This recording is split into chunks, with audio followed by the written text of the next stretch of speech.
الرجیم بسم اللہ الرحمن الرحیم والعصر ان الانسان لفی خسر الا الذین آمنوا وعملوا الصالحات وتواصوا بالحق وتواصوا بالصبر صدق اللہ العظیم۔ میرے انتہائی واجب الاحترام عزیز ساتھیوں، سلسلہ نقشبندیہ شاذلیہ تاکال بالا کے زیر اہتمام حاجی نیاز بہادر صاحب، حضرت مولانا کلیم اللہ نقشبندی شاذلی صاحب اور اسی طرح ان کے جو رفقا ہیں، میں ان تمام احباب کا بے انتہا دل سے مشکور ہوں کہ انہوں نے جو ہمیں عزت دی، اللہ ان کو آخرت میں ایسی عزت نصیب فرمائے، دنیا آخرت میں۔ اس کے علاوہ انہوں نے جو خانقاہ نقشبندیہ شاذلیہ کا افتتاح کیا ہے، اللہ تبارک و تعالی اس خانقاہ میں برکت نازل فرمائے اور آپ لوگوں کا آنا مبارک فرمائے۔ جس طرح آپ لوگ آج جس افتتاح میں تشریف لائے ہیں، اس سے بڑھ کر اپنے دوست احباب کو آپ لوگوں نے لانا ہے ذکر اذکار کے لیے، اصلاحی بات سننے کے لیے۔ میرے بھائیو دوستو، انسان کی زندگی کی مثال جو ہے ایک عجیب سی ہے۔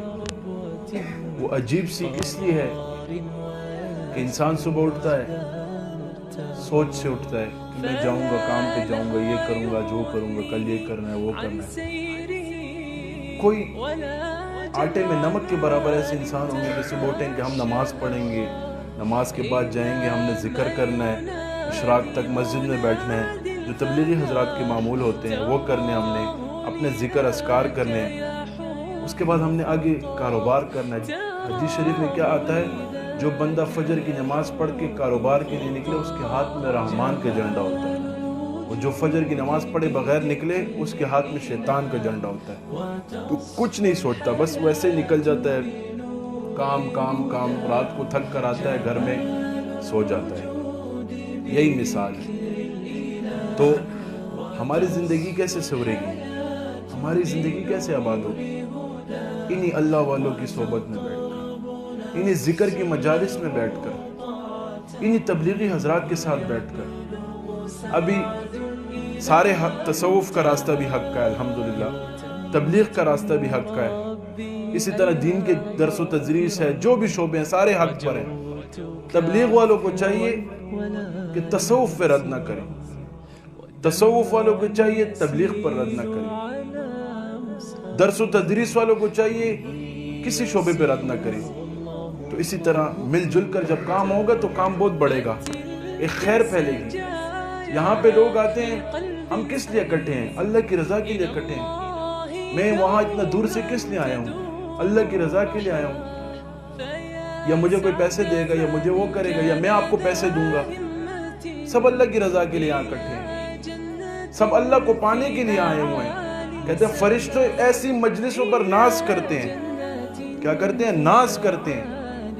جب آسمانوں پر جاتے ہیں تو اللہ تبارک و تعالیٰ ان سے پوچھتے ہیں کہاں سے آئے؟ تو وہ کہتے ہیں ہم ایسی مجلس میں، ایسی مجلس سے آئے ہیں جہاں آپ کا تذکرہ ہو رہا تھا۔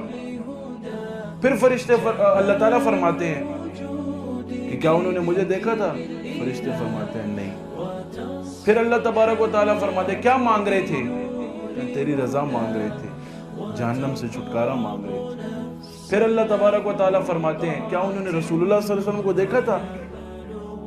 فرشتے فرماتے ہیں نہیں۔ پھر اللہ تبارک و تعالیٰ فرماتے ہیں کیا انہوں نے قرآن اترتے ہوئے دیکھا ہے؟ کہتے ہیں نہیں۔ تو فرشتے فرماتے ہیں، اللہ تعالیٰ فرماتے ہیں فرشتوں گواہ رہنا میں نے ان کی مغفرت کر دی۔ یہ اتنی پاک مجلس ہے۔ پھر فرشتے کہتے ہیں ایک بندہ آیا تھا، وہ تو کسی مقصد سے آیا تھا، وہ تو ایک بندے سے نیاز بہادر صاحب سے ملنے آیا تھا، ایسے ہی کچھ بات کرنے آیا تھا، کوئی پیغام تھا ان کا، لیکن وہ تھوڑی دیر بیٹھ گئے اس مجلس میں۔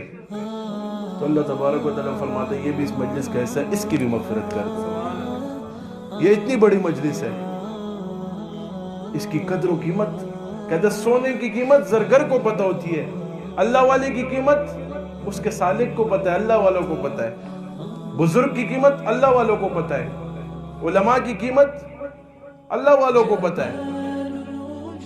اپنی زندگی کیسے سنوارو گے؟ انہی کی صحبت میں۔ یہ خانقاہ ہے، دینی مدرسہ ہے، درسگاہ ہے، اس کا آپ لوگ شعبہ بنو گے۔ کیسے شعبہ بنو گے؟ اس کی بنیاد بنو گے۔ صرف ان کا کام نہیں ہے، یہ سب کا کام ہے۔ اس کو آباد کرنا سب کا کام ہے۔ آپ لوگ اس کو آباد کرو گے قسم سے، جو بندہ ادھر ذکر کرنے آئے گا سارا ثواب آپ لوگوں کو ملے گا، سارا ثواب آپ لوگوں کو ملے گا۔ کہتے ہیں نیک دوست کی صحبت جو ہوتی ہے نا، وہ انسان کو نیک کر دیتی ہے، برے دوست کی صحبت برا کر دیتی ہے۔ عطر والے کے پاس بیٹھو گے خوشبو آئے گی تمہارے جسم سے، کوئلے والے کے پاس بیٹھو گے کام نہیں بھی کرو گے تمہارے کپڑے گندے ہوں گے۔ تو یہ بہت روحانی مجلسیں ہیں، بہت اللہ والوں کی مجلسیں ہیں۔ اسکول دیکھ دی جائے، کالج دیکھ دی جائے، یونیورسٹیاں دیکھ دی جائیں، اس میں ایک نظام چلتا ہے۔ کیا چلتا ہے؟ ہمارے معاشرے کی ترتیب کیا ہوتی ہے؟ جب ایک لڑکے کو کسی چیز میں شکست مل جائے، دنیا میں زندگی میں ہار شکست لکھی ہوئی ہے، دیکھو ہار جیت لکھی ہوئی ہے، ہر جگہ پہ ہار جیت لکھی ہے۔ ایک بندہ بھی مثال کے طور پر کسی پیپر میں کمپارٹ آ گئی اس کی، یا 2 پیپر میں یا 1 پیپر میں، والدین اس سے بات کرنا چھوڑ دیتے ہیں کہ میں تم پر پیسے لگاتا ہوں، میں تمہارے کالج کی ہائی فیسیں دیتا ہوں، تم آج فیل ہو گئے ہو۔ کبھی انہوں نے نماز کا پوچھا بیٹے سے، بیٹا نماز سناؤ؟ کبھی اس نے پوچھا ذکر کیا، آج تمہارا دن ذکر سے گزرا ہے؟ ہم اللہ کی کتنی نافرمانی کرتے ہیں، کبھی اس نے ہم پر اس لیے بند کیا، کبھی اس نے ہمیں اپنے گھر سے نکالا، اس کے باوجود حی علی الصلاۃ حی علی الفلاح میں آواز آتی ہے۔ کیوں آتی ہے؟ اس کے باوجود وہ ہمیں بلاتا ہے، کہتے ہیں سانس سے تو چاند سے توبہ کر لو۔ اس مجلس میں جتنے حضرات بیٹھے میرے سمیت سب توبہ کر لیں دل میں کہ اللہ آج سے بعد کوئی گناہ نہیں کروں گا، اس مجلس سے نکلوں گا بس یا اللہ میرے گناہوں سے توبہ۔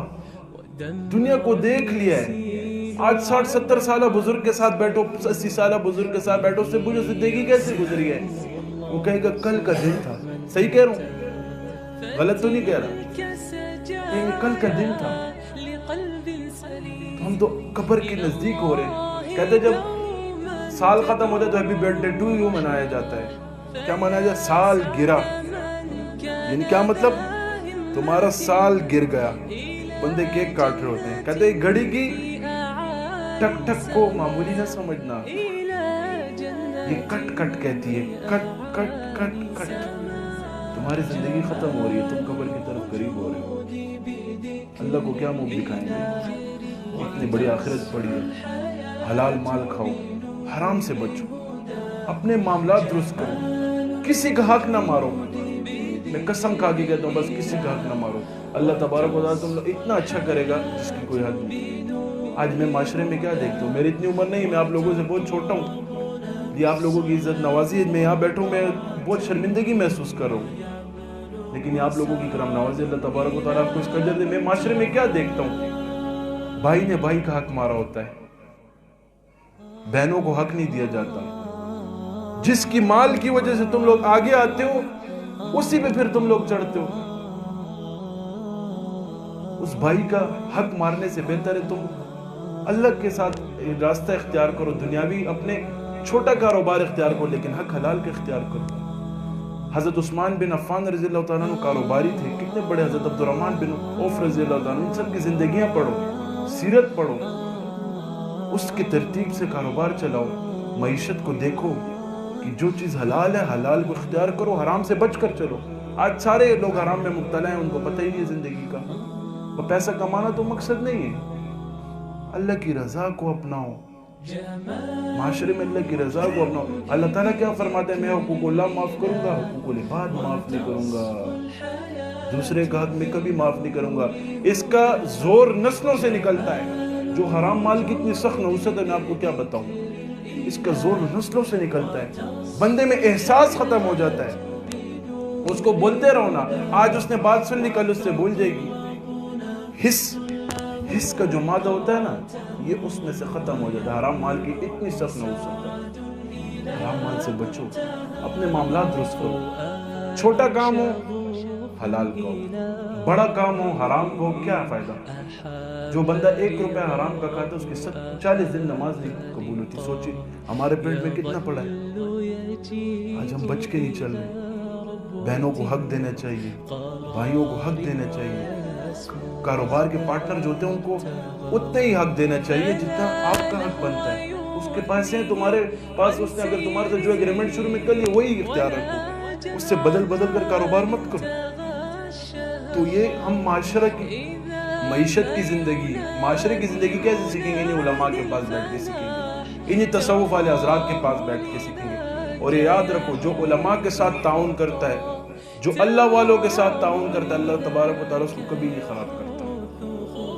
اور ان کا مال ان پہ لگانے سے آپ کو ڈبل نہیں 3 ملتا ہے. اور یہ اللہ کے مہمان ہوتے ہیں. میں ہر بار یہ بات کرتا ہوں، کاش یہ بات لوگوں کے دلوں میں آ جائے. خواجہ باقی باللہ رحمۃ اللہ علیہ تصوف کے بہت بڑے بزرگ گزرے، عالم گزرے، امام گزرے. ان کی کتاب ایک دن زیر نظر گزری میری، اس بات کی طرف سب غور کریں. کہتے ہیں کہ صوفیاء کو چاہیے، کن کو چاہیے؟ صوفیاء کو چاہیے مرغن غذاؤں سے پرہیز کریں. کیا چاہیے؟ پھر انہوں نے تشریح میں لکھا کہ میں کیا بتاؤں، میں اس بات کو تشریح میں جا کر کہتا ہوں کہ میں کیا بتاؤں. یہ اللہ کے ایسے مہمان ہیں، مالدار بندہ، پیسوں والا بندہ، جو چیز ہفتے میں 1 دفعہ کھاتا اللہ تبارک و تعالیٰ ان کو روزانہ کھلاتے ہیں. یہی علماء قسم خدا کی ایسے جوڑے پہنتے ہیں کہ جو کاروباری حضرات نہیں پہنتے ہوں. ایسے خوشبو لگاتے ہیں. کون دیتا ہے ان کو؟ اللہ دیتا ہے. کہتے ہیں دنیا اسباب کے ساتھ چل رہی، بے شک دنیا اسباب کے ساتھ چل رہی، اللہ ان کو غیبی رزق دیتا ہے. ایسا رزق دیکھتا ہے کہ دنیا دیکھتی رہ جاتی ہے. یہی علماء، ان کی قدر کرو گی، دنیا ان کی وجہ سے آباد ہے. قسم خدا کی یہ نہیں ہوگی دنیا نہیں ہوگی. اللہ اللہ کرنے والے نہ ہونا تو دنیا نہیں ہوگی. ان کی وجہ سے آج دنیا آباد ہے. ان کی قدر کرنی ہے. اسی خانقاہ کا آپ لوگوں نے حصہ بننا ہے. ہفتہ وار جو ذکر کی ترتیب، آپ کے ذکر کب ہوگا؟ اتوار والے دن بعد از نماز مغرب ذکر ہوگا. آپ سب نے آنا ہے، وعدہ کریں آپ لوگ.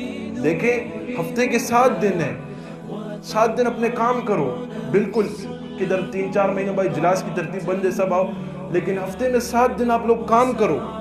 1 دن اللہ کو دے دو، وہ 1 دن میں سے بھی 1 گھنٹہ اللہ کو دے دو. زیادہ سے زیادہ 1 گھنٹہ ذکر ہوگا یا 45 منٹ ہوگا. آپ کی ایک محبت بڑھ جائے گی، گیدرنگ ہو جائے گی، آمنے سامنے سے ایک دوسرے استاد شاگرد کا رابطہ مضبوط رہے گا. استاذوں کی قدر کرنی پیدا ہو جائے گی دل میں. ایک سیکھ کر جاؤ گے آپ لوگ. تو آپ سب نے خانقاہ میں آنا ہے نہیں آنا؟ ذکر اذکار میں توجہ دینی ہے نہیں دینی؟ اپنے معمولات میں توجہ دینی ہے نہیں دینی؟ انشاءاللہ اللہ تبارک و تعالیٰ آپ کی اس خانقاہ کو آباد رکھے. اللہ تبارک و تعالیٰ سلسلہ نقشبندیہ شاذلیہ کا فیض تمام عالم پر جاری فرمائے. اور اللہ تبارک و تعالیٰ نیاز بادر صاحب، ان کے جو رفقا ہیں، مولانا کلیم اللہ صاحب اور جنہوں نے ارباب صاحب، جنہوں نے جو خدمتیں کی ہیں، اللہ تبارک و تعالیٰ ان کی خدمتوں کو اپنی بارگاہ میں قبول و منظور فرمائے. وآخر دعوانا ان الحمدللہ رب العالمین. جزاک اللہ.